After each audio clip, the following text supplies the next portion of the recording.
Welcome to the Court of History. I'm Sidney Blumenthal. I'm here with my co-host, Sean Wilentz of Princeton.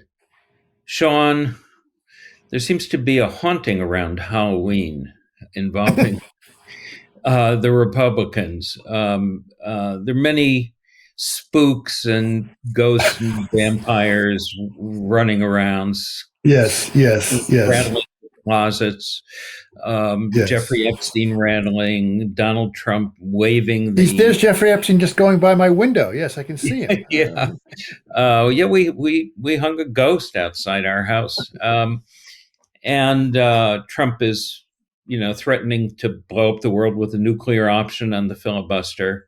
Right. The Republicans don't seem to be, doing great right now in the shutdown. No, I mean they have a lot of things that they're facing right now. As we've been talking about, I mean, a lot of this is about Speaker Johnson, who is a complete and utter. Now it's been made absolutely clear that he's just a factotum, a toady, an instrument of the president. He's got to keep this Congress out with his shutdown because once they come back, they're going to have to vote on the Epstein files. Yeah, and, Mike Johnson's power consists of his non-existence. He's a nullity, and as long as nothing is happening and he doesn't exist, then he's in charge. Exactly. He may be the weakest speaker of the House of Representatives in American history. In fact, he is the weakest speaker of the House in American history, which is, worth noting. Well, let's have someone note that and explain to us what's going on with the Congress and everything else, because there's no one better than Norm Ornstein, senior fellow emeritus at the American Enterprise Institute, renowned political scientist, author of numerous books, including It's Even Worse Than It Looks, How the American Constitutional System Collided with the New Politics of Extremism and the Broken Branch. Norm, welcome to the Court of History. It is always great to be with you both. If you'll pardon, all the listeners should pardon me, as I thought about Halloween today and Donald Trump, I thought we should call him the Headless Whoreman. Oh, you got Prince Andrew on your mind, and the Epstein files once again. Yeah. So we were talking about Mike Johnson and where he would rank among speakers of the House. What's your view? I would say multiple times a day I refer to Mike Johnson as the worst Speaker of the House ever. Not just the most powerless, because he has, of course, exercised the power that comes with being the puppet on the string of Donald Trump, who will do what he wants, but he can use that power, as he has, to keep Congresswoman-elect Grivalha from becoming Congresswoman Grivalha for all this time. But just as bad is that he is an immoral serial liar. And I watch him regularly as he interacts with the media. And whenever any reporter actually brings up something that is a horrific element of the news, from either what Trump has done, what his minions have done, rank murder of people, fishermen in open boats, or other outrages, his response is always, well, that's the first I've heard of it. I'll have to study that. And then he never comes back and gives an answer because he has no answers and he can't do that. And he has encouraged his colleagues, who are a rogues gallery of miscreants, lickspittles, extremists, to do the worst. And one of the problems we have now, I will say, during the shutdown is that even if and when the Senate Democrats and the Senate Republicans reach some kind of an agreement, that agreement is worthless unless there is an agreement from Mike Johnson that the House will follow whatever compromise they come away with. And that's why, what, for example, the cringeworthy John Fetterman, who has stayed a Democrat, fine, but thrown his lot in with the worst of the Trump administration, saying, I trust John Thune, let's bring the government back and then they can negotiate a deal. Even if that were true, and I wouldn't trust John Thune as far as I could throw him, and he's a big guy, I couldn't throw him very far, even when I was stronger and younger. It wouldn't matter unless you have that agreement with the House Republicans and with Mike Johnson. And Mike Johnson will do nothing until Donald Trump gives him the okay. Yeah. So, Norm, you raise a question here that also points to a further question, which is one of impoundment and Russ Vought, and how they're just withholding funds that have already been appropriated by the Congress, and how they simply impound whatever funds they want illegally going along. And how can you trust them not to do that? You can't trust any of them, but in particular, no one should trust Russell Vought, who is in effect the domestic president, implementing as much as he can Project 2025. Remember, the same Project 2025 where Donald Trump during the campaign said, I heard something about it, but I have nothing to do with it. And there's a lot in there that I wouldn't like anyhow. But as soon as he became president, of course, another serial liar, began to implement it fully. The problem we have with that, I would say, of course, starts with a Supreme Court with its outrageous, unconstitutional, ahistorical immunity decision, and with a number of decisions on the shadow docket that have followed that make it clear that Trump can do whatever he wants, even if it's illegal, and almost certainly get away with it. And we had a decision, one of the shadow docket decisions that I found the most troubling, gets to just what you were talking about, Sidney. That involved the so-called pocket rescissions. Yeah. Now, I'm old enough, actually, all of us are old enough to remember when the Budget and Impoundment Control Act was implemented in 1974 in the aftermath of Richard Nixon's impoundments. And that built in a rescission power, a very limited one for a president. There are reasons why. You might find that you have money appropriated for an emergency and it's no longer needed for the emergency, or you might decide that you should defer this until the next year when the needs are greater. Very limited, but every rescission had to get approved by Congress. And what Trump has now done, what Russell Vought has done, is to take $4 billion in foreign aid money, and we can get to the cruelty, hundreds of thousands of people dead because of what Russell Vought, Doge, and the vile Marco Rubio have done. But this was also going for food aid, for AIDS medicines and the like. And they're out for 45 days for what is the required time. So we can do this, and Congress has no power to react to it. That is entirely contrary to the law. It is an utter rejection of the power of the purse of Congress. And what the Supreme Court did in one of its shadow docket decisions with no commentary was to let that go forward until it could be fully briefed and vetted, which meant, given the end of the fiscal year, that it was going to go away entirely. So, I'll vent for a minute. It's one thing to have the bizarre and unconstitutional and ahistorical unitary executive theory. Right. The president has complete control of the executive branch. It's another thing to say, and Congress has no power either. The president is the unitary figure, not just the unitary executive.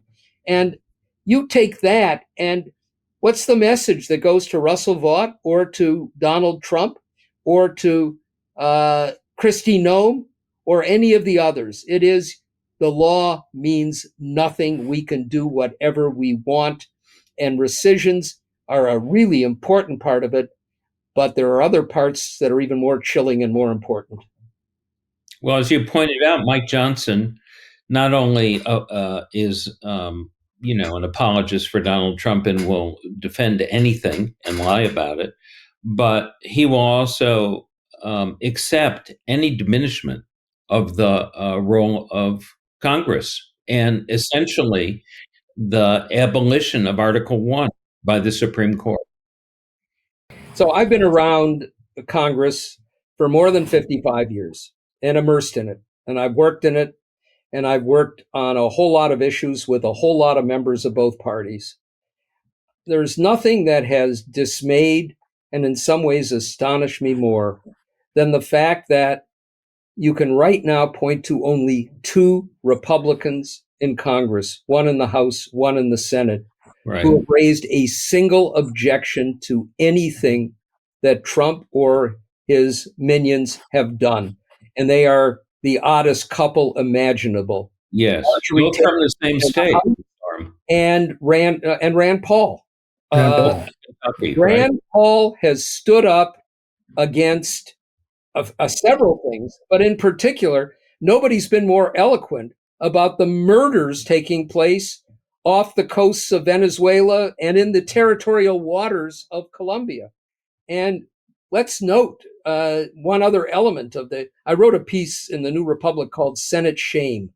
And, one of the functions of Congress, other than passing legislation, is doing oversight. So the intelligence officials in the Trump administration refuse to have a briefing with the Gang of Eight, so-called, the chairs and ranking members of the House and Senate Intelligence Committees, then do one for Senate Republicans and not Democrats, which is completely against every norm available. And the Senate Republicans, instead of saying, no, we're not doing that, you have to have all of us involved, went along with it. They've done no oversight on any of this. And of course, they were gleeful in passing this one big, beautiful bill, which, let us note, as they now cry crocodile tears over the fact that illegally, because of the shutdown, funding for the SNAP program, food assistance, will not go out. The money's there. It's legally required to be spent. These are people who voted for $180 plus billion in cuts in the SNAP program, then put back 50 and said, what's wrong with Democrats? They don't want the 50, and have called for much, much larger evisceration of Medicaid while trying to postpone it till after the midterm elections. And now, of course, want to take health insurance away from almost 30 million people. And they're doing nothing to either help out Americans, find a way to move forward, or put any check on all of the lawless acts of this administration. It's really not unlike anything I've seen before. I've been through the period where Richard Nixon was at odds with Democrats in Congress. Most Republicans, of course, rallied around their president until it became clear that he had gone way too far. Then their leaders and a lot of their most distinguished members stepped up. Not one of them would do this now. There is no doubt in my mind that if Donald Trump took an AR-15 and mowed down all of Fifth Avenue in broad daylight, or ordered SEAL Team 6 and his military commanders to mow them all down, you would get nothing in response from House and Senate Republicans. And it's beyond shameful. Yes, and you call it an official act, and therefore he was immune from it. So the Supreme Court once again kicks in. And of course, we've seen massive grift. Remember, these are the same Republicans who went to DEFCON 1 over and over again about Hunter Biden.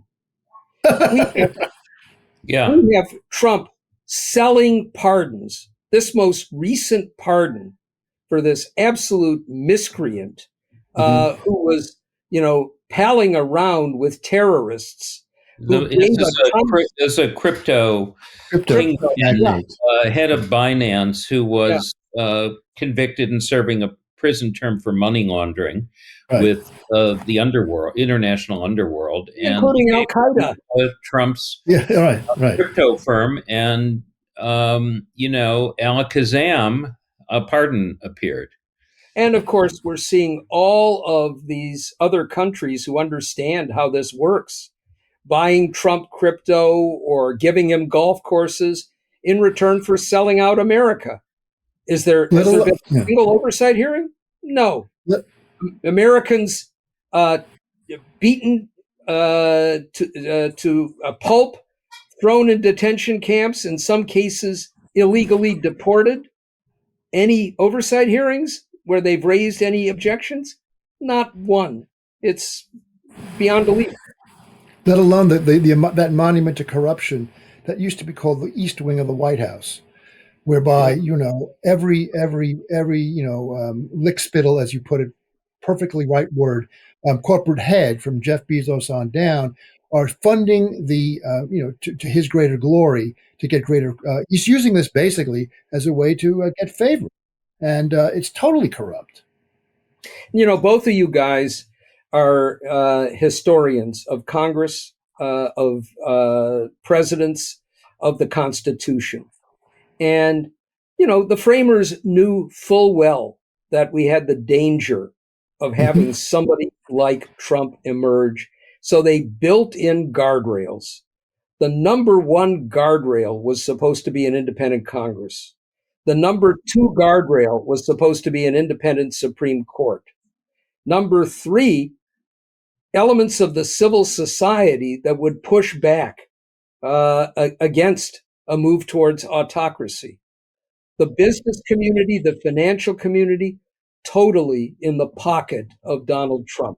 One other thing to mention here, Scott Bessent, the lickspittle Treasury Secretary, insisting that Trump give 20 billion and probably 40 billion to Argentina. Why? Because his billionaire buddies took a flyer on Argentine currency and needed to be bailed out. 40 billion would pay for the health insurance premiums for people who will otherwise lose their insurance when the premiums go up 2, 3, or 4-fold. 40 billion would save 100,000 children or more from starvation around the world, or from dying of other deadly diseases. And, talk about corruption. Scott Bessent, who owns a bunch of farmland and leases it out, and had the temerity to go on television and say how close he was with soybean farmers because he's one of them, a guy worth $500 million himself and enriching himself in this office. And then you've got all of those billionaires, the hedge fund people, the tech billionaires, who in return for lower tax rates, less regulation, and the promise that they won't be harassed by Trump, who could threaten them, giving in on every front and dominating now our mainstream media in a fashion that is potentially going to destroy the midterm elections as well. Let's just step back a minute. Could you give us your theory of the Democratic strategy on the shutdown and explain to us what you think about it and what its dimensions are and where you think it's going and how it works politically? So I have been a vigorous advocate with all my friends in the House and Senate, Democratic friends. And I used to have a lot of Republican friends. They're all gone. I still have Republican friends who left. Nobody who's there. But I said to Democrats back in March, don't give in. Go ahead. If there's a shutdown, you are going to have an opportunity, because the press will have to pay attention to you, to explain why the big, beautiful bill and the budget that Republicans are putting forward is disastrous for Americans, and a chance to shed a spotlight for Americans who don't pay much attention to what's going on, who have no idea, because most of the media normalizes this set of abnormalities. You're going to have a showcase and an opportunity to do that. And you're also going to have a Democratic base, which is not happy with leadership, given all of the outrages occurring out there, to get them more energized and on your side. The House Democrats went along. Chuck Schumer and his colleagues blinked back then. This time, they did not blink. And I thought from the beginning that it was not only the right strategy, but they're going to win whatever the outcome here. And here's why. Imagine if they had gone along again. Then Democrats were complicit in a budget that would eviscerate and probably destroy the SNAP program, food assistance, but in particular have 30 million Americans facing enormous increases in their healthcare premiums and forced to go off insurance, which, by the way, would also put enormous pressure on emergency rooms, hospitals that are already either failing or in deep, deep trouble, not just rural ones. And it would have been very hard, given the right-wing win machine, to say it's their fault, not ours, because they would have gone along. By not going along and having this shutdown, and Republicans responding the way they have, either the Republicans are going to back down and say, we'll compromise, we'll have the subsidies for the health insurance program, the Affordable Care Act, for one more year, which I would be delighted with, because that means it'll expire again on November, where the notices will go out November 1, 4 days before the midterm elections. Mm-hmm. Or they're going to have to back down again. Right. Or if they don't back down and ultimately you're forced to reopen the government and they refuse to do anything here, it is crystal clear to everybody who's responsible for the mayhem that results. And that's what we need here. I don't want to see that happen, frankly. I'd rather be able to see a victory lap that, yes, there was a price to be paid, but we saved the health insurance for a very substantial share of Americans. If it turns out badly, then we have accountability, which we would not have otherwise. And it will force a media that wants to do both sides everything, or to say it's nothing more than what usually happens, to report the reality of it. So I think we win here.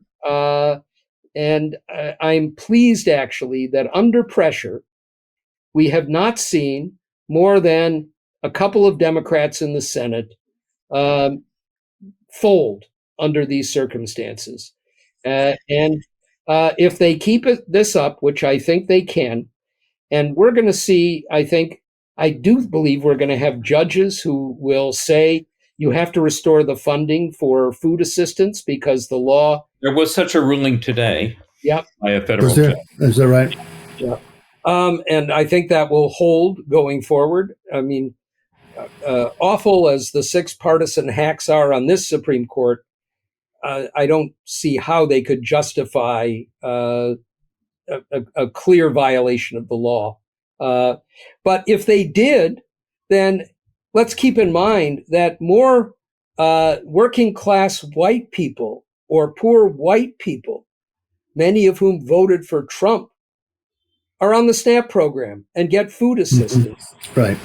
The states that are not going to allow it are the red states, other states. Maryland here, New York, and many others are using their own emergency funds. Right. Then it's going to be their voters who are going hungry and who have to turn to the food banks. So this is the right way to showcase and spotlight the cruelty and inhumanity. Well, at the same time, the Republicans know that they're in a desperate political situation, and certainly Trump does, going into the midterm elections, which is what has prompted this panic towards redistricting starting in Texas. And I will say, I'm certainly worried about the redistricting. What most worries me is what I think is now a near certainty, which is this court is going to eviscerate what remains of the Voting Rights Act. Correct. Absolutely. Shelby County took out pre-clearance, which was Section 5. Back then, the architect of this, Chief Justice John Roberts, the worst Chief Justice ever, Roger Taney now moves to number 2, said at the time, well, that's pre-clearance, but Section 2 remains. And I suspect that what they're going to do now is to say, okay, we'll keep Section 2, but the only people who can bring a suit are those in the federal government. No private citizens will have standing to bring a suit. Of course, with the Trump administration, forget that. And that could mean almost every Southern, and not just Southern, but a whole lot of other majority minority districts, the ones that have Black representatives, are going to disappear with no recourse. And that's a large number of seats. But I will tell you both that I'm less worried about that in what I think could easily be a wave election. The economy is in bad shape, and it's going to get worse. The tariffs are going to do that. In March, it is very likely, almost a certainty, when the term of Jay Powell, the chair of the Federal Reserve, is up, Correct. that will put in some clown and a puppet as the chair of the Fed. We know your friend Scott Bessent, the soybean farmer, could well be. And we know how markets will react to that. But for people who don't follow this stuff closely, the Federal Reserve doesn't control all interest rates. It only controls the short-term rate that's a signal to others of transfers from banks that, get money to lend out. Long-term rates, treasury notes, are set by the market. And you can be sure, as other countries look at a Federal Reserve now fully under the thumb of a president who only wants to cut rates no matter what, and recognizes that when Argentina did this, it had an inflation rate that soared to 80%. And we've already seen when the price of gold hit $4,000 an ounce, that was a signal that foreign investors were no longer seeing the dollar as the best place, the safest place to put their money. This will be another sign that it is one of the most difficult places. So how do we get the money to pay our debts? They're going to have to raise long-term interest rates. And that means mortgage rates will go up more. It means car loans will become more expensive. The notion that inflation for the things that people care about, housing, food, basic necessities, is coming down is a chimera. Those are going up. And so we're going to have a bad economy. And even if you have a dozen seats on balance that are taken away from you, I think we still have the overwhelming likelihood that Democrats win a House majority. But that's where let me just finish, that's where the rub comes in. They are doing everything else to subvert elections. They're sending out monitors for this next week as a sort of test case to try and intimidate voters or to claim that the elections in some places were stolen. We have election deniers at Homeland Security who are going to probably try to move in and impound ballot boxes and then disappear ballots. We're going to have ICE, as they've cut out as much as they can mail-in voting in advance, cut out precincts, long lines of Hispanic voters in key precincts. ICE will go there and pull a few citizens out of line, beat the shit out of them, and detain them for 3 days to discourage others from voting. We're going to have all kinds of other things, and we have to be prepared for what will be a massive assault on the integrity of those midterm elections, which is critical. Yeah, so Russell Vought has intervened in this upcoming gubernatorial election in New Jersey by cutting funds to a tunnel from New Jersey to New York. And he seems to have not only frozen the funds, but frozen the Republican candidate. doesn't seem to have any political nervous system. And yet, as you say, he's the domestic president and he's enacting Project 2025. What's your view? So we know that the Republican candidate for governor in the past trashed this project. Now he's trying to come around and say, well, of course he will, be a defender. I don't think that will wash. But as Sean knows, New Jersey has become less reliably blue. And we've seen in other elections and elections where there should have been a romp by Democrats that proved not to be the case. Mikey Sherrill, I think, is an extraordinarily good member of Congress and would be a terrific governor. But that race is closer than it ought to be. And I fear that we're going to have other problems, and not just at the gubernatorial level in New Jersey. I still think it's more likely than not, and I'd love to hear Sean's reaction to this as well, that Cheryl wins. But if she does, it's not going to be by a substantial margin.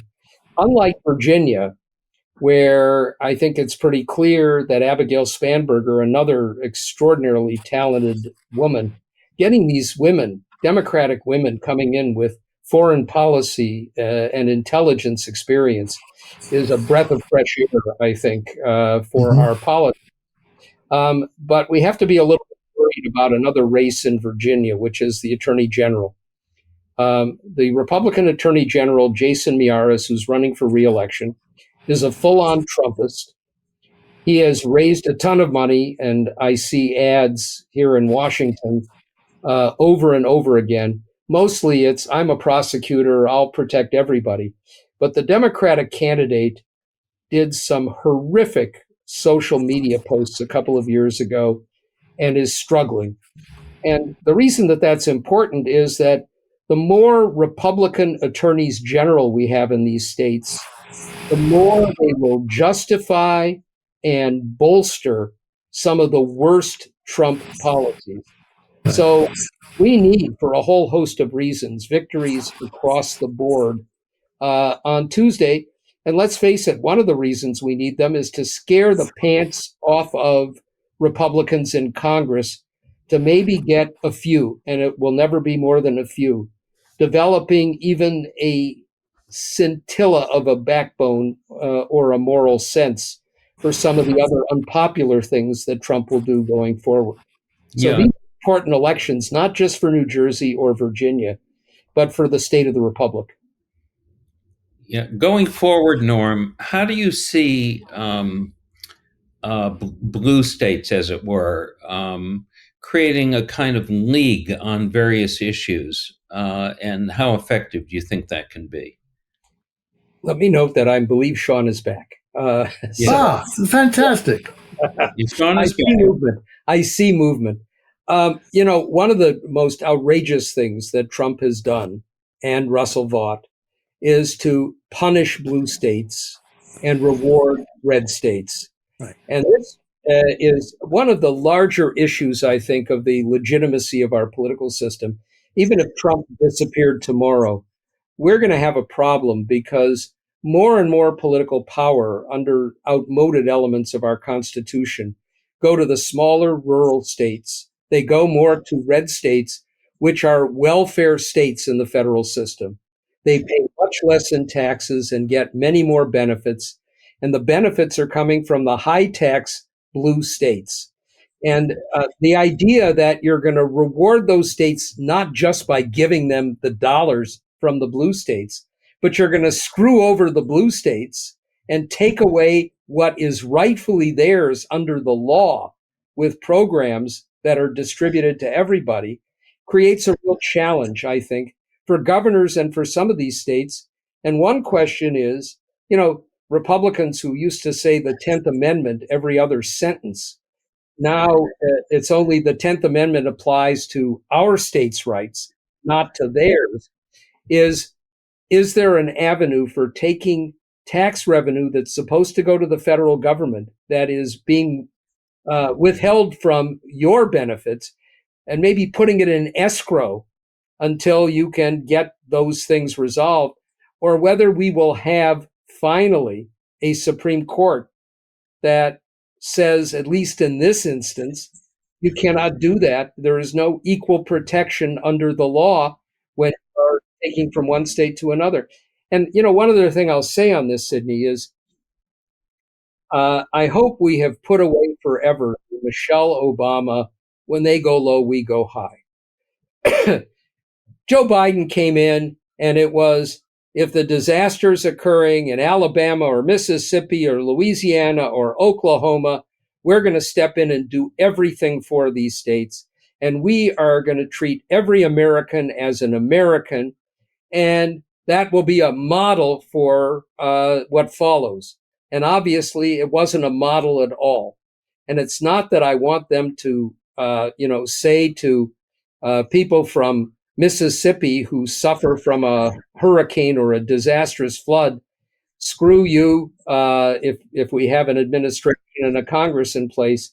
But we have to make sure if, and it's a big if, and when Democrats are back in power, that they punish the miscreants who have violated the law, violated every standard, who call themselves pro-life but are in effect pro-death, and say that there are consequences for these actions.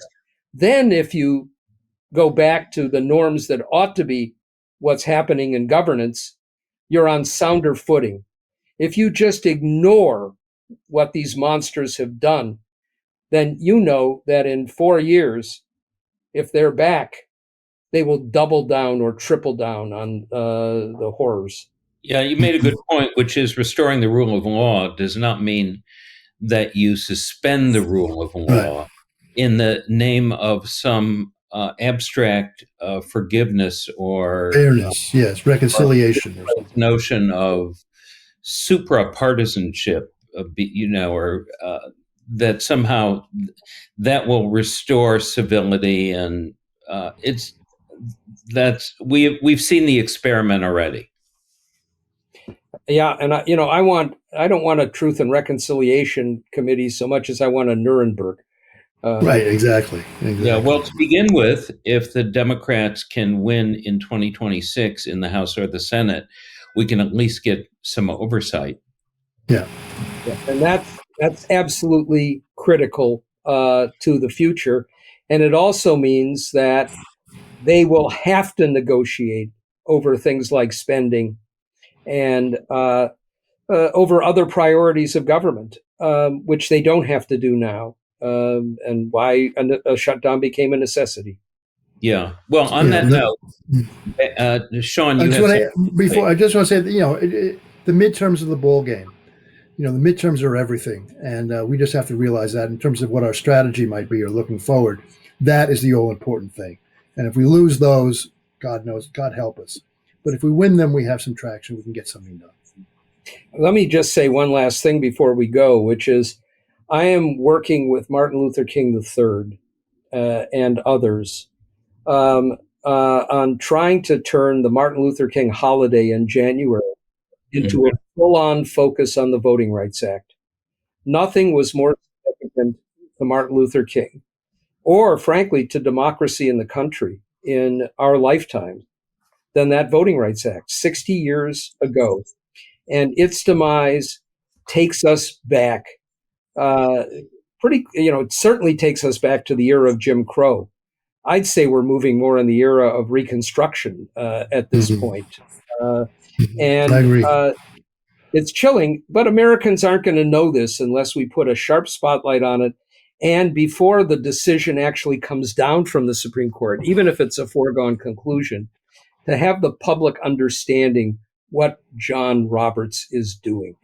Yes. Well, we're going to do our best on the Court of History because next week we have as our guest Janai Nelson, who is the head of the NAACP Legal Defense Fund, who argued the case before the court on this section of the Voting Rights Act.